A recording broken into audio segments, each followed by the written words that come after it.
Kia ora and welcome everyone to another episode of 9 Minute Big Life Mindset. Today you're going to hear about some hitchhiking I did last week and two absolutely amazing people that I met. Plus, you're going to hear how I went from being on the side of the road to sitting in the driver's seat. Alright, let's go. So last week a government ministry flew me up to Kirikiri, which is near the top of New Zealand, so I could help facilitate a weekend event that they were running. I've never been north of Kirikiri before, so I wanted to take the opportunity to get up to Te Rerenga Wairua, or Cape Reinga. It's the very top of the North Island, and what better way to do it than hitchhiking, right? After a couple of rides, I spend the night in Awanui, and eventually land in the town of Te Kao. Now, if you're not familiar with Te Kao, it's basically like a one-shop village about 30 kilometres away from my goal. It's midday, so I take my sweet time getting lunch before throwing the thumb out again. It's also winter, so traffic heading in my direction is dead, and the fact I'm standing in the optimum position for hitching isn't helping at all. Eventually though, a car approaches and slows down enough for me, the driver, and the passenger to make eye contact. It looks like it's going to stop, but it doesn't, and I say in a whispered voice, to no one really in particular, "Bummer guys, because we would have had heaps of fun together." Well, no sooner had that finished than the car begins to swing back around and I'm invited to jump in. Boom!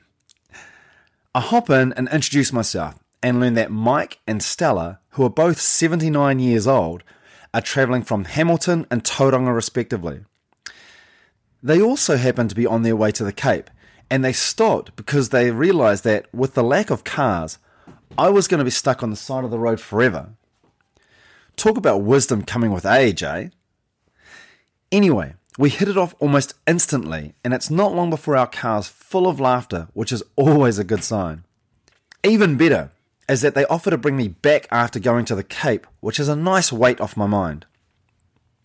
Mike eventually takes us on an impromptu detour to visit the giant sand dunes, and wow, they are something spectacular. On any other occasion, I would have grabbed a board and gone crazy trying to surf down the dunes, probably breaking an arm in the process. But today's not the day. We've got a place to be. Half an hour or so later, and we've reached our destination, Te Rerenga Wairua, or Cape Reinga. Because I've done no research on what to expect, other than knowing there's a lighthouse, I'm genuinely surprised to see that we're on a hillside. I think in my imagination, I had pegged it as being kind of flat with water gently lapping the shores. It's pretty much the complete opposite of that. The water seems like it's crashing in on all directions. You've got this awesome view, panoramic as hell, and you're maybe 160, 200 metres above sea level.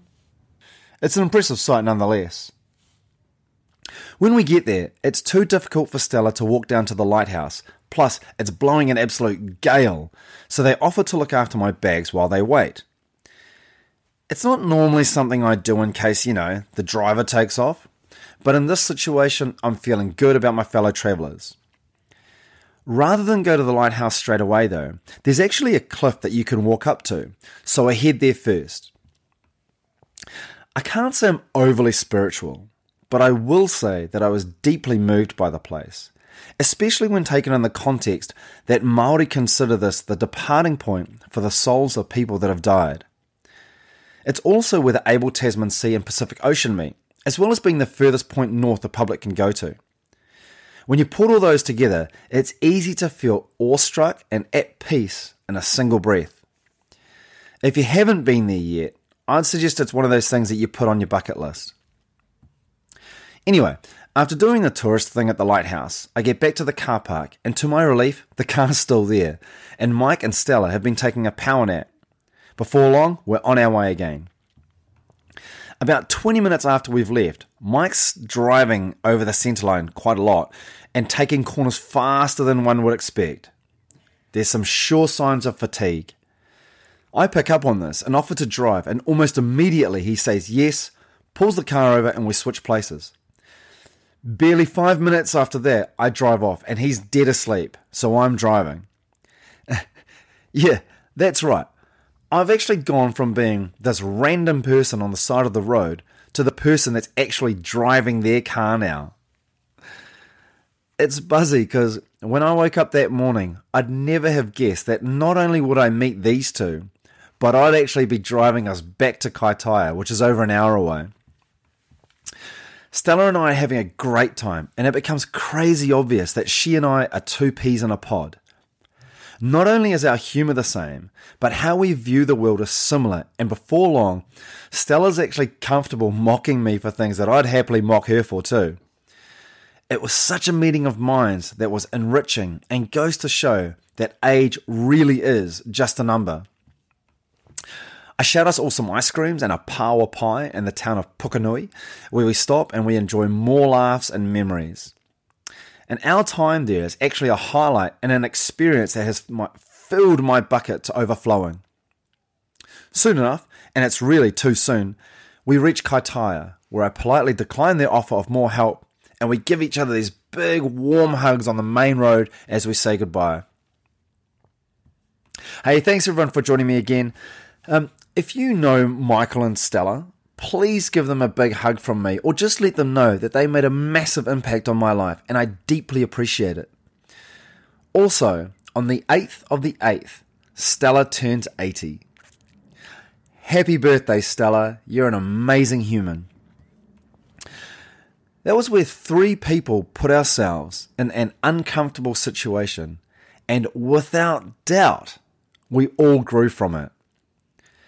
A classic example of be uncomfortable and grow. Hey, thanks everyone for joining me. As always, remember to click follow or subscribe. And if you've enjoyed any of these podcasts, my challenge to you, especially if it's outside of your comfort zone, is to share this podcast with one other person in your life.